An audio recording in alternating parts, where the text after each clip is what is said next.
Olá, meu nome é Wilson, eu sou pastor da Igreja Aliança Cristã e Missionária Vista Verde, que está aqui na cidade de São José dos Campos, em São Paulo.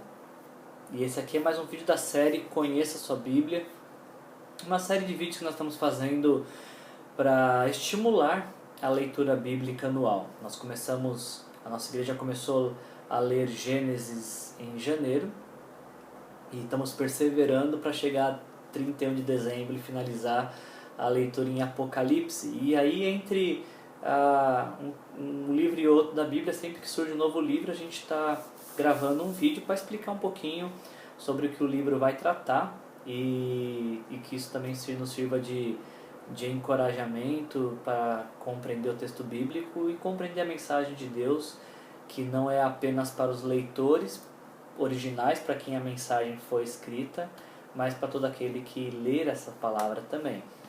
Estamos finalizando o Antigo Testamento, estamos caminhando para o final, e o final do Antigo Testamento nos reserva uma porção que nós chamamos de profetas menores, e não apenas menores, mas também profetas pós-exílio, ou seja, os profetas que Deus levantou quando o povo de Deus voltou do exílio babilônico para reconstruir a cidade de Jerusalém, os muros, o templo, e recomeçar a vida como povo de Deus nessa terra que Deus tinha separado. Então, falando um pouquinho sobre Zacarias hoje com vocês. Zacarias, ele é um profeta do Reino do Sul.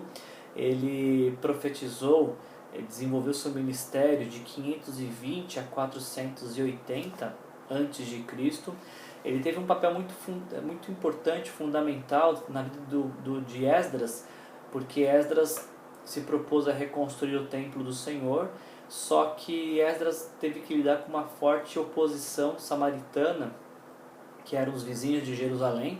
A obra ficou embargada por 15 anos, graças a essa manifestação dos samaritanos junto ao rei. E Zacarias, junto com Ageu, foram os profetas que Deus levantou para encorajar o povo a retomarem a obra, porque não seria um rei que ia impedir um plano de Deus ser executado. A gente vai ver que esse rei não apenas, o rei que embargou a obra, não apenas depois vai permitir que a obra continue, como também fornece material para que todo o trabalho seja executado.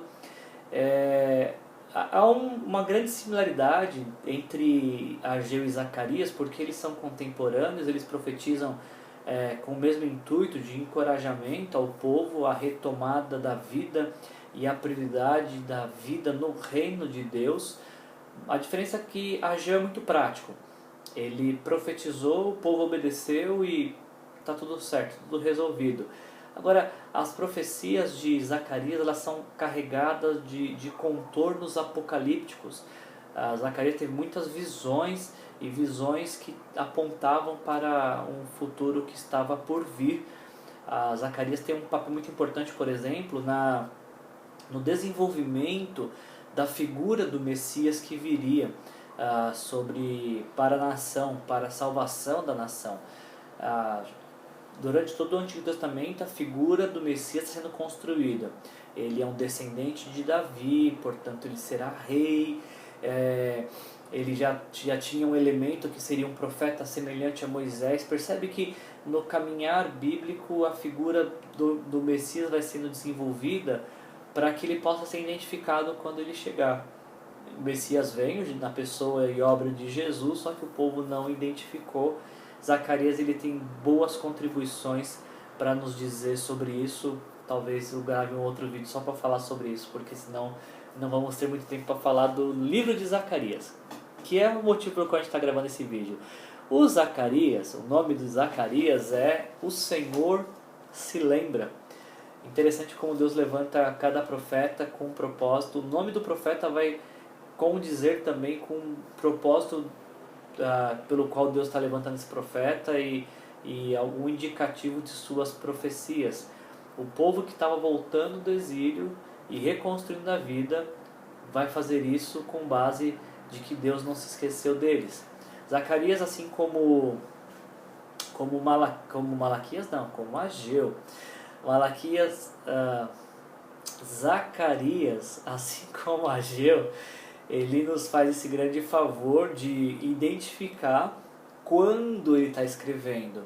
Então, o livro tem uma divisão clássica, que é do capítulo 1 ao capítulo 8, foi escrito entre 520 e 518 a.C.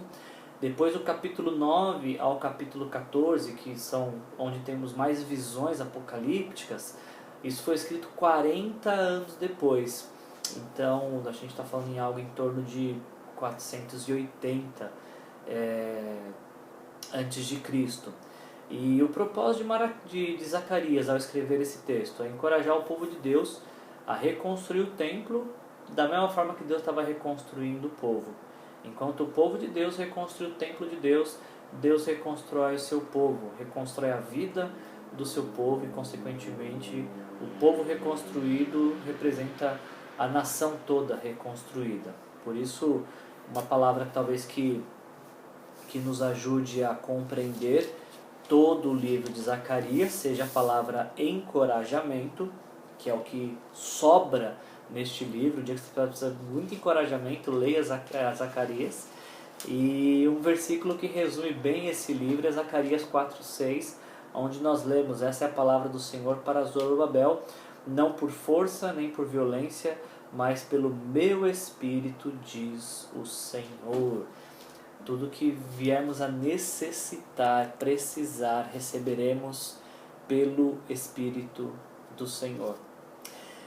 Como eu disse para vocês, o livro tem uma divisão clássica, que é do capítulo 1 ao capítulo 8, depois do capítulo 9 ao capítulo 14. Então a gente pode fazer a seguinte proposta: capítulo 1 ao capítulo 8, o que está acontecendo? São visões que Zacarias está tendo do tempo presente para os seus ouvintes originais do 6º século antes de Cristo. E aí então, capítulo 9 a 14, o que é que vai acontecer? A gente começa então a primeira parte do livro com Zacarias tendo 8 visões. A primeira delas, do capítulo 1, versículo 1 até o versículo 17, onde ele está tendo uma visão sobre cavalos, e de alguma maneira simbólica essa visão está chamando o povo ao arrependimento. Do capítulo 1, versículo 18 ao versículo 21, uma segunda visão, ele está vendo 4 chifres e 4 artesãos, e isso vai de alguma maneira simbolizar uma promessa de livramento. Deus vai trazer livramento para o seu povo. Terceira visão, capítulo 2, versículos de 1 até o versículo 13, Zacarias tem a visão de um homem com uma corda de medir, e isso vai simbolizar a promessa de restauração. Então percebe, cada título que eu estou te dando, quando você lê, você parte desse princípio. Então do capítulo 2 ao versículo 1, versículo 13, esse simbolismo do homem com a corda de medir é uma promessa de restauração. Quando você lê dessa perspectiva de uma promessa de restauração, fica mais fácil de entender todo o simbolismo. A quarta visão que Zacarias tem, ela vai do capítulo 3, versículo 1 até o versículo 10, e essa visão ela tem a ver com vestes sacerdotais, através do sacerdote Josué e das vestes que ele usava e que são trocadas. Essa é uma promessa de purificação, que Deus usa esse simbolismo para falar sobre a necessidade de pureza do seu povo.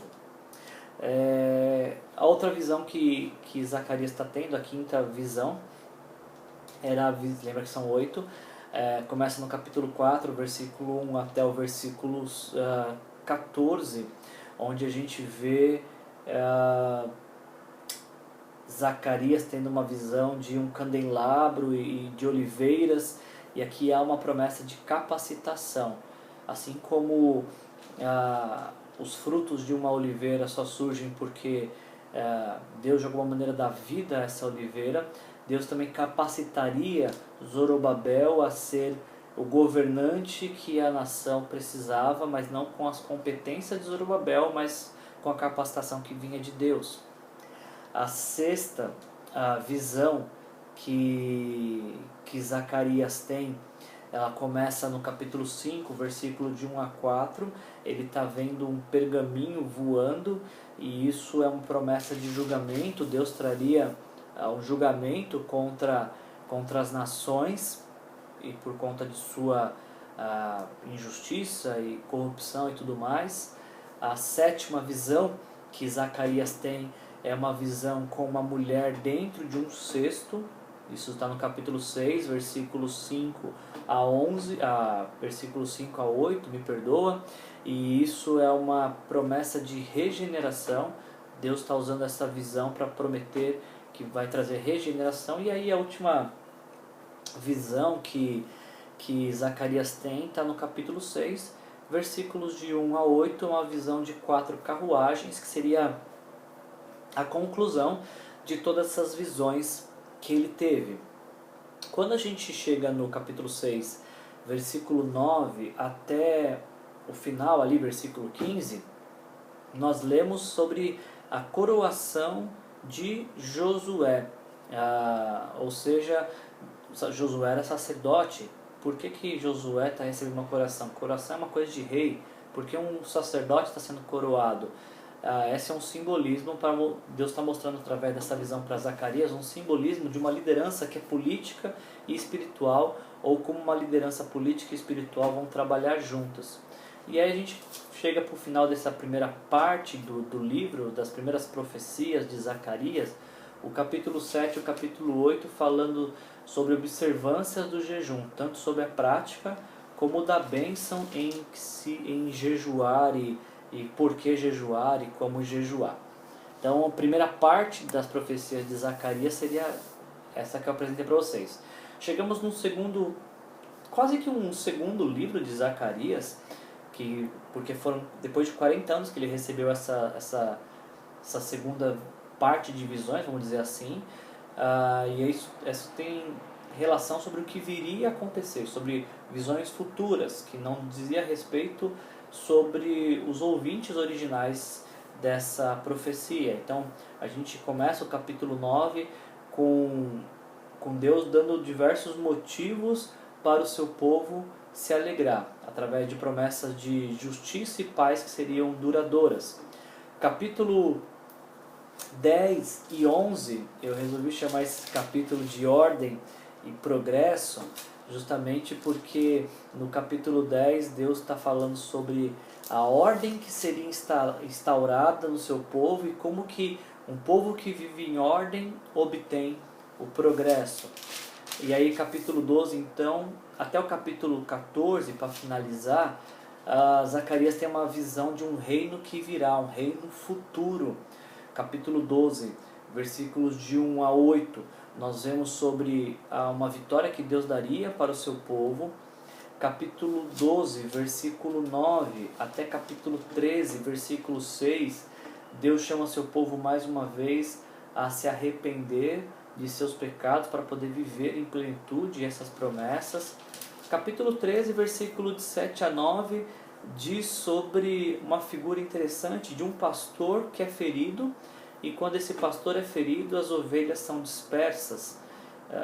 Os ouvintes da época certamente não entenderam nada que Zacarias estava falando, porque é uma visão muito vaga a ideia de um pastor sendo ferido, e quando o pastor é ferido, as ovelhas são dispersas.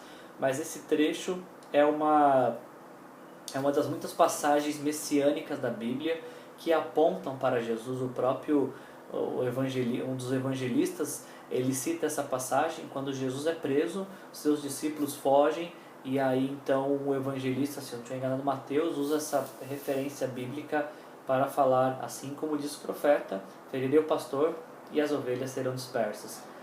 Um apontamento para algo que estaria acontecendo, que aconteceria na vida do Messias, e foi uma profecia que foi cumprida na vida de Jesus.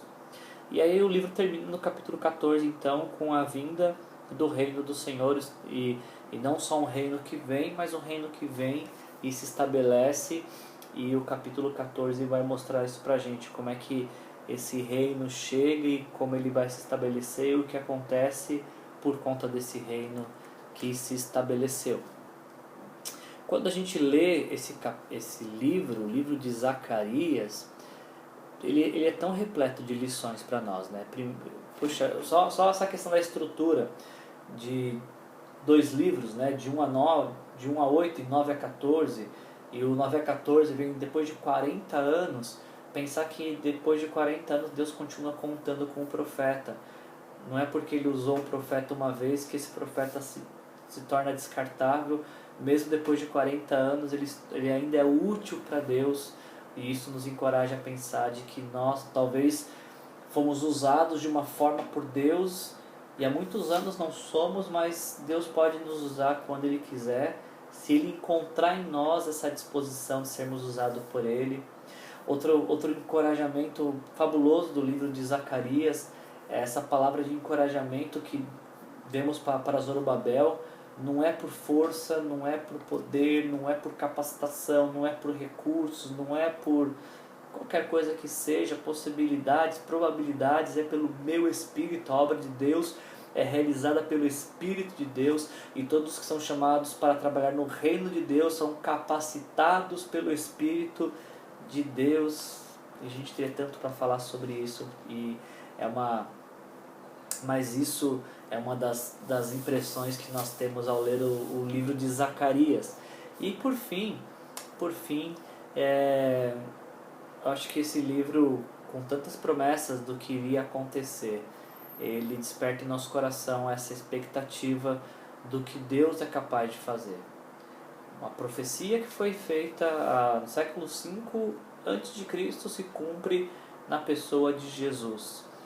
O nosso pastor foi ferido. Jesus, o supremo pastor, foi ferido quando subiu à cruz. E todos nós estávamos dispersos por conta de nossos pecados. Mas quando Jesus ressuscita no terceiro dia, Ele vence a morte, Ele vence o pecado e novamente ajunta um rebanho que Ele chama de seu. Jesus mesmo disse que as ovelhas conhecem a voz do seu pastor. Elas não seguem seus próprios desejos, seus próprios intuitos, elas seguem o seu pastor. Jesus é nosso pastor e Ele nos chama primeiramente ao arrependimento e o segundo a submissão ao seu senhorio. Quando a gente entrega a nossa vida para Jesus e recebe-o como Senhor e Salvador de nossas vidas, nós que andávamos dispersos somos ajuntados, fazemos parte de um ajuntamento onde há só um rebanho e há um só pastor, o Senhor Jesus Cristo, com o rebanho daqueles que foram redimidos pelo sangue do Cordeiro de Deus que tirou o pecado de todo mundo. Essa é nosso estudo de hoje. Conheça a sua Bíblia. Certamente, quando você conhece sua Bíblia, você conhece também o quanto Deus te ama e o quanto Ele se importa com você. Eu te vejo no nosso próximo vídeo, o último do Antigo Testamento. Até lá, até que você vire essa última página. Que Jesus te abençoe.